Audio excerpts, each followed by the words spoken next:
beliau seorang wali Allah juga sebagai negarawan. Sejak hancurnya kekhalifahan Abbasiyah, ini dipegang cara Allah menguatkan, maka harus dikuasai umat Islam. Ketika Islam sedang ramainya mengalami dinamika kesultanan di Banten, Cirebon, untuk silakan beragama tapi jangan berpolitik gitu. Karena ulama yang independen itu adalah tokoh nasional, tidak ngerti tentang agamanya, itu sama dengan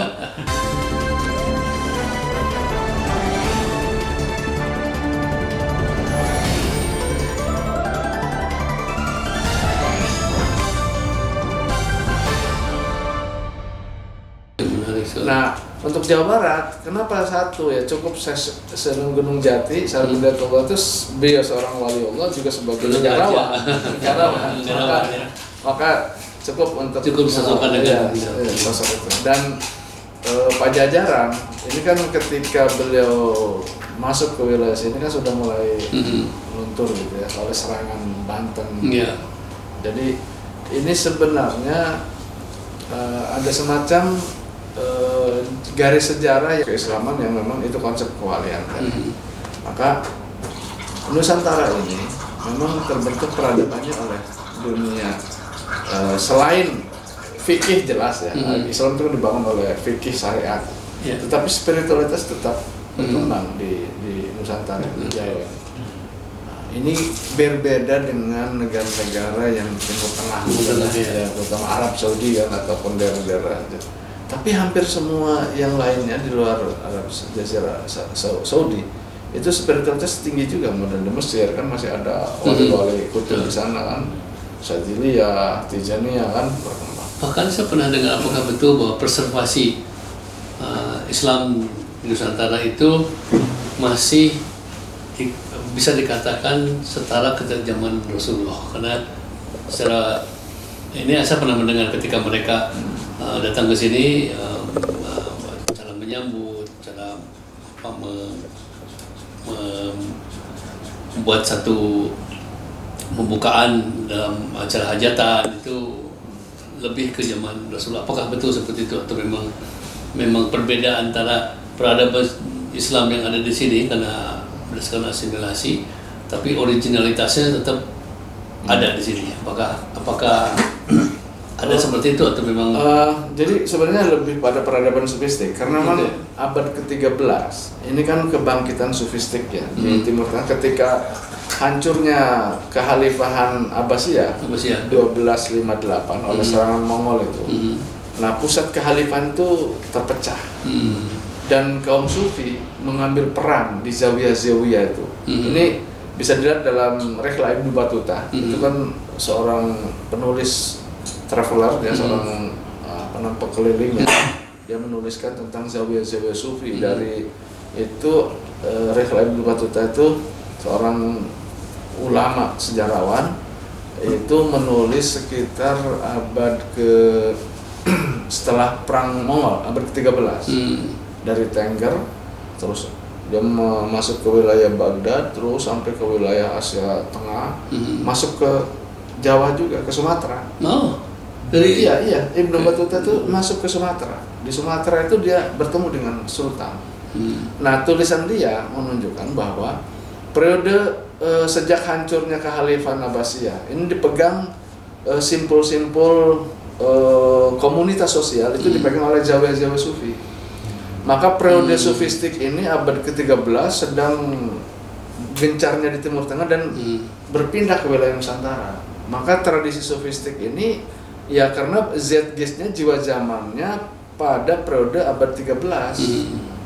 Nah, maka sufistik yang lebih dominan masuk ke wilayah Nusantara ini. Jadi kalau dianggap bukan berarti sufistik tidak ada fikih, fikih juga jelas itu. Artinya popularitas dan dinamikanya sufistik yang ada di daerah Timur Tengah, zawiyah-zawiyah Sufi itu ya kan abad 13 masuk ke sini. Nah, maka tradisi pesantren itu polanya mirip zawiyah Sufi.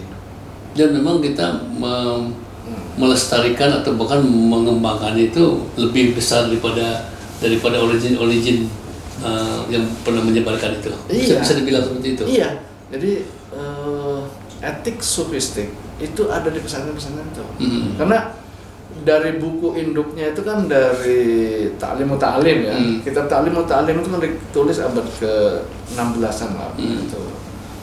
Syekh Zarnuji itu. Syekh Zarnuji itu terilhami dari kitab-kitab sufistik sebelumnya. Al-Anwar Burjafi Qawaidus Sufiyah atau Al-Arif Ma'arif, banyak lah itu.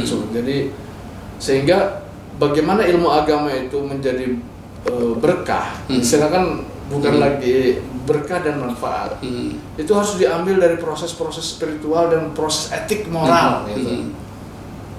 Cara belajarnya harus santun, agar dia dapatkan ilmu itu meresap. Nah, jadi ini bedanya pola pendidikan yang dibangun oleh tradisi Barat, ya, pengisian otak aja kan. Kalau di Islam itu adalah ini juga diisi, bukan hanya ini tapi ini juga. Nah, maka cara menyerap ilmunya itu caranya proses-proses yang sangat etik moral. Memang sepertinya inilah tradisi sufistik sebenarnya. Maka pesantren-pesantren itu hampir bisa dikatakan ini tradisi zawiyah sufistik. Itu sudah saya tulis sebenarnya dalam jurnal. Sudah nanti apa yang bisa saya bicarakan sudah tulis. Kawan pentas bisa cek nanti jurnal-jurnal profesor ini karena memang mengeksplorasi pengetahuan yang tentang sejarah peradaban Islam ini banyak sekali yang kita harus sosialisasikan untuk bisa sehingga selain mahasiswa saja maksudnya publik pun saya pikir harus mengetahui karena sejarah inilah yang membuat kita duduk pada hari ini. Betul. Ya, belajar sejarah itu manfaatnya ya kan karena secara teologis ya Tuhan mengajarkan tentang kehidupan ini dari sejarah. Jadi sejarah ini kan di awal mukadimah surat Al-Quran, Al-Fatihah itu kan sudah pengenalan sejarah. Ihdinas siratal mustaqim, tunjukilah kami jalan yang lurus. Siratal ladzina an'amta alaihim, jalan yang orang-orang telah mendapatkan kenikmatan. Telah berarti kan sudah sebelum sejarah. Iya. Di situ ada kalau dalam orang pesantren domir hum itu kan domir untuk kata pengganti mereka-mereka yang sudah ada, mereka-mereka yang sudah lewat. Hum itu kan goib ya. Artinya pelaku-pelaku sejarah dulu. Kita belajar dari mereka. Ya, bukan kita ghairil maghdubi alaihim waladdallin, bukan dari mereka-mereka yang sesat. Kita belajar dari yang baik-baik. Nah, ini kan dari awal pengajaran, awal muqaddimah Al-Qur'an itu. Makanya kenapa isi Al-Qur'an banyak sejarah. Itu kan nabi segala macam. Dan memang cara Allah menguatkan langkah kenabian Nabi Rasulullah itu kan dengan dijelaskannya sejarah-sejarah Nabi sebelumnya. Apa fungsinya? Nahnu naqussu 'alaika naba'ahum bil haqqi. Supaya apa? Nusabbitu bihi fu'adaka, supaya Nabi kokoh. Jadi dengan dulu juga saya nih capek ataupun tertekan. Nabi dulu lebih tertekan juga. Kalau dibandingkan dengan perjuangan. Jadi belajar sejarah itu memotivasi. Itu fungsinya memotivasi. Kemudian melihat strategi masa lalu, itu inspirasi. Belajar dari dulu cara Sayyidina Umar menaklukkan wilayah, kemudian menata wilayah. Itu bagaimana caranya? Itu inspirasinya. Makanya buku-buku sejarah kan, kitab-kitab tarikh itu ditulis itu rata-rata di istana. Ilmu politiknya umat Islam itu ilmu tarikh. Menarik ya.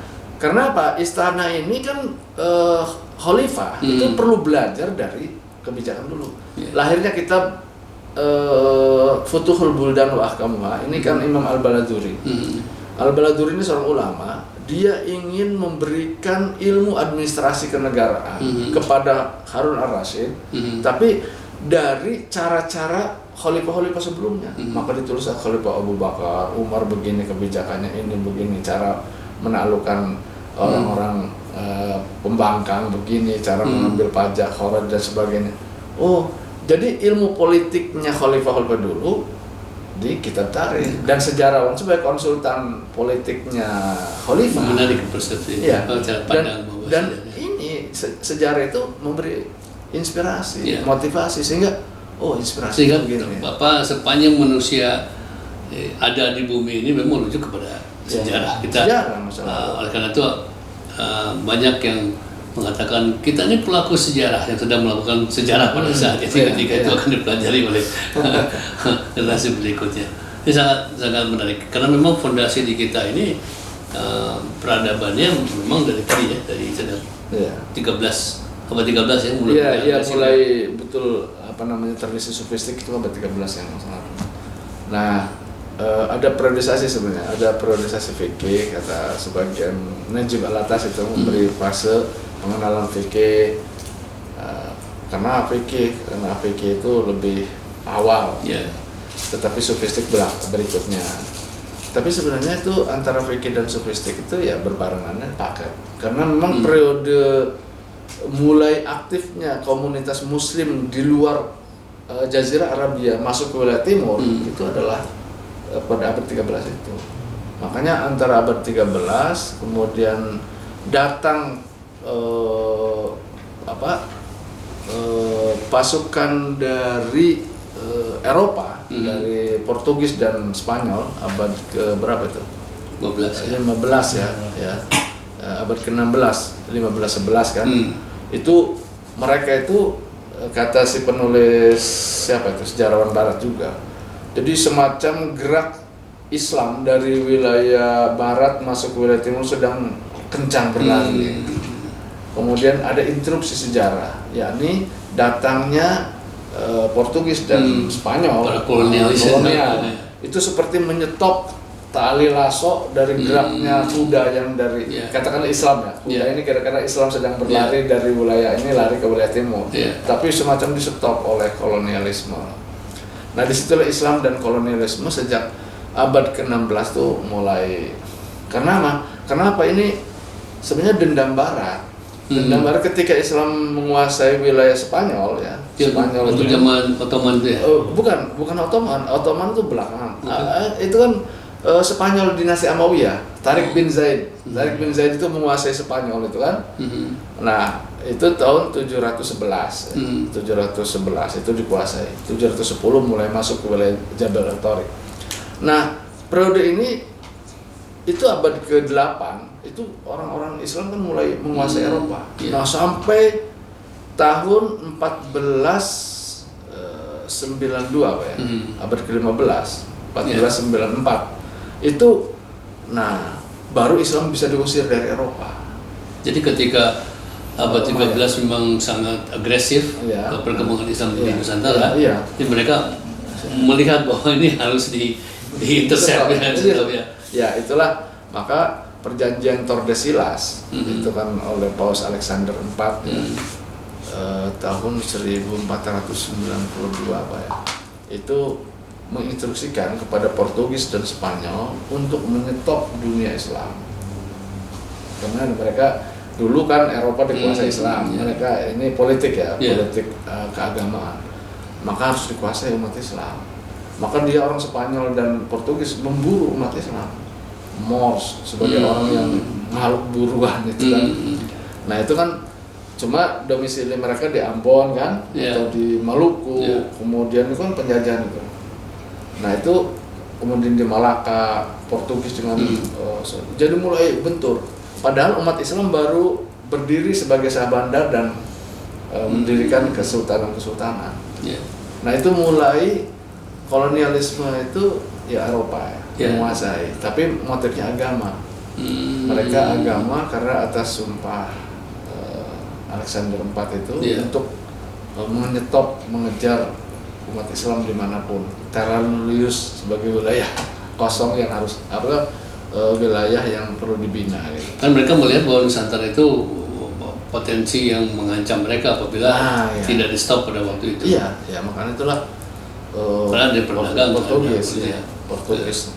Makanya ideologinya kan gospel, glory dan gold. Glory itu.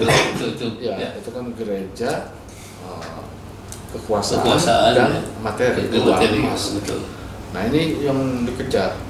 Nah, ya itulah Islam. Ketika Islam sedang ramenya mengalami dinamika kesultanan di Banten, Cirebon, ya kan dihadapkan dengan pasukan. Ya kan di Banten cukup resistensi melawan kolonial juga. Wah iya sangat heroik. Heroik ya sana ya. Karena memang wilayah-wilayah pesisiran itu kan berarti ideologisnya udah kuat. Aceh, Banten, ya Makassar, ya. itu kan hardcore semuanya. Ya, karena memang ya petarung karena dunia laut kan dihadapkan dengan musuh yang harus siap. Gitu. Jadi heroismenya teruji bangsa Indonesia ini. Makanya kan lebih dekat sekarang tuh lebih 350 tahun dijajah tuh orang Indonesia tuh untung masih ada gitu. Tidak ya. Walaupun data otentik 300 tahunnya berubah. Ya, itu makan bahasa apa namanya? Ya bahasa apa namanya? Agitasi lah, agitasi. Artinya Indonesia ini bangsa yang memang dijajah oleh Portugis, Spanyol, Belanda, Inggris, ya, Jepang, lima peradaban yang menguasai Indonesia. Makanya secara mental kuat sebenarnya karena ya, sudah DNA biasa. Kita sebetulnya DNA warrior ya. Tapi memang akibat mereka dijajah ini ya kita ini ya akhirnya wajar lah sebagai negara berkembang karena tertekan ya ke pendidikannya, apalagi kolonial Belanda itu sebenarnya mendesain Indonesia supaya tetap bodoh aja. Ya. Dan memang waktu itu kan ada researcher yang dari Belanda tuh siapa tuh yang pernah masuk Islam di Aceh belajar Nugrohonya. Ya. Itu mereka seorang antropologis yang dikirim ke sini untuk belajar tentang research ya, mengenai Islam di Nusantara, hukum Islam, hukum adat segala macam ya. Ya dia bahkan saya lihat dari strategi kolonialisme itu kan ada menjinakkan Islam. Jadi Islam yang fundamental, Islam yang heroik itu kan yang politis itu ditekan oleh kolonial kebijakan Sukarno Nugrohonya untuk silakan beragama tapi jangan berpolitik gitu. Jadi silakan beragama, bebas beragama, tapi yang bernuansa politik dia akan diawasi. Kontrol Belanda itu kan di mana-mana mata-mata Belanda selalu mengawasi gerak-gerik kiai, gerak-gerik jengat. Nah, ada terpecah, bukan terpecah ya. Di bangsa kita kan ada yang akomodatif ya. Itulah nanti dari keluarga-keluarga yang di kota-kota itu pasti akan dirangkul oleh kolonial. Ya. Ada yang independen, makanya ada ulama independen dan independen. Saya membagi itu dalam buku saya Gerakan Politik. Oh menarik. Sejauh politiknya ada independen. Karena ulama yang independen itu adalah ulama-ulama yang diciptakan oleh kolonial. Dulu menciptakan penghulu segala macam itu. Sebenarnya oleh kolonial untuk divide et impera. Untuk muslim kiai-kiai yang sulit diatur oleh kolonial. Nah ada ulama-ulama independen. Ya kiai-kiai yang ada di pesantren yang masyarakat itu kan sulit diatur oleh kolonial. Mereka punya eksistensi, punya keistiqomahan sehingga dianggap musuh. Nah, Belanda ini mengatur strategi bagaimana tarekat itu menjadi dimusuhi. Makanya dikontraskan. Dia kelompok bid'ah, kelompok apa? Ya, itu selalu di strategi perang seperti itu. Ya, perang ideologi dibenturkan di divide et impera. Warisannya masih terus sampai hari ini lah. Dan sejarah peradaban Islam pun dia akan 100 tahun ke depan yang kita bicarakan sekarang akan ditulis oleh profesor berikut yang kita peradaban ini memang selalu berkembang. Ya sejarah itu bagaimana penulis dan bagaimana dia melihatnya. Jadi dari sudut kekinian, every true history is contemporary history. Sejarah yang benar, sejarah yang dilihat dari sudut pandang. Saya melihat dari sudut saya hari ini. Jadi banyak yang mungkin tidak sependapat, nggak apa-apa. Karena kan saya ada data-data juga yang saya berangkat dari referensi, data dan referensi. Saya sudah nulis tentang bagaimana penjinakan kolonial itu sudah dimuat di jurnal Helion ya, kisah itu Jadi kolonial itu ketika menjajah itu bagaimana cara menjinakkan ulama-ulama ini yang Islam, maka membuat gerakan menggabung dengan Freemasonry. Oh, Freemason. Freemason itu kan Freemason itu kan di belakang Ya, kolonial. terjadi di sini. Iya, itulah. Freemason itu adalah untuk menjinakkan. Maka orang-orang pribumi yang dididik oleh dia, Ya, betul. itu adalah supaya lebih akomodatif terhadap kolonial. Yaitu yang itulah berbagai cara. Gerakan Freemason bahkan diadu kasus-kasus tentang kan makanya gini, santri ini ada tiga pola atau tiga model. Santri yang fundamental, santri yang reformis, santri yang akomodatif. Oh, tiga stage itu. Nah, yang fundamental itu yang memang tidak pernah kompromi, tidak ada kompromi dengan pemerintah. Yang reformis adalah dia mau reformasi diri, tetapi dia ada yang akomodatif dengan pemerintah. Nah, tesis ini kan dari Barat ya, dari pengamat luar. Tapi memang ya ada benarnya pada satu sisi. Tapi sisi yang lain memang di kita ini kan macam-macam dinamika sosial, ormas itu kan. Iya, betul ya. Sejak merdeka ini memang banyak sekali nih ada organisasi Islam, ada banyak hal yang lain juga. Selain itu memang dinamika perjalanan politik dalam Islam terus hal-hal yang sifatnya ada. Ya, kita baru beres ketika partai dulu kan P3 itu kan berasas Islam gitu kan, Islam. Ada Masumi dulu mulai. Masumi ya. Wajar lah itu masa dialog. Yeah. Tapi sekarang kan Islam dan nasionalisme sudah menjadi satu kesatuan. Tidak ada yang Islamnya kuat tanpa ada nasional. Yang nasional juga sekarang malu kalau tidak dia ngerti agama. Tokoh nasional tidak ngerti tentang agamanya, itu sama dengan dia sedang melanjangi diri sendiri. Kalau tampil di panggung, minimal assalamualaikum dia bisa. Bicaranya udah benar gitu. Kita suka ada candaan orang assalamualaikumnya baru. Ya karena umat Islam Indonesia mayoritas. Itu kan sekarang dunia ini sudah berproses ya. Kalau dulu dipecah-pecah oleh kolonial. Tapi menurut pengalaman Prof, Indonesia Islam Nusantara selalu jadi sumber rujukan orang untuk berkolaborasi untuk riset sampai saat ini. Kayak waktu lalu Profesor ke Brunei untuk melakukan international conference atau apa? Ya. Jadi saya sudah nulis juga buku studi kawasan dunia Islam kan ya. Jadi dunia Islam ini mengalami semacam kelompok-kelompok peradaban. Ya, makanya saya beri judul studi kawasan dunia Islam, etnolinguistik dan geopolitik. Jadi etnolinguistik yang bahasa bahasa Sunda, bahasa di Melayu ini mayoritas Melayu. Melayu ini Indonesia, Malaysia, Singapura, Brunei, termasuk Filipina itu sebagai masuk bahasa Melayu. Thailand juga sebagai. Itu rumpun satu etnik ya. Nah, sebelum kita di akhir penghujung nih, saya ingin bertanya hal yang menarik khususnya di Jawa Barat tentang Islam Sunda Islam. Kira-kira menurut Profesor ada satu pandangan atau cara melihat tentang yang disebutkan oleh banyak warga atau masyarakat di sini. Islam adalah Sunda Islam misalnya. Ya katanya kan sebagian kayak Kang Ayub Rosidi atau siapa. Jadi Islam dan Sunda itu satu tarikan napas.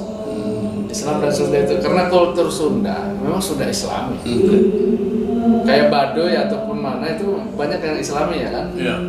Di gotong royong jadi satu sisi yang masih original Sunda di Baduy ataupun di Ciptagelar atau di mana lah yang ada di mereka itu sudah Islami secara etik moral etik yang lembut, tapi ada sisi kita yang melihatnya yang persamaannya. Betul. Maka jadi secara original suku Sunda itu memang secara origin itu sudah Islami, sudah belajar ketauhidan.